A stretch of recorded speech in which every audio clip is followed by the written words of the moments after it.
severe thunderstorm warning for southwestern Cobb County in north central. Shit, this is me. Shit. Eastern Douglas County in north central Georgia. Central Fulton County in north central Georgia until 6 p.m. Eastern Daylight Time.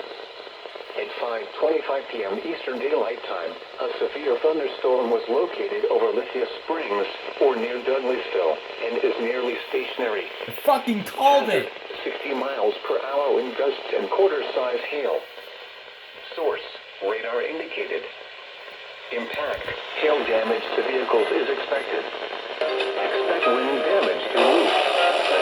Entries. That's Locations in Texas I include gotta tell you. Atlanta, Douglasville, Smyrna, Powder Springs, also Lithia Springs, Sweetwater Creek State Park, Six Flags Over Georgia, Jim R. Miller Park, and Ableton. For your protection, move to an interior room on the lowest floor of a building.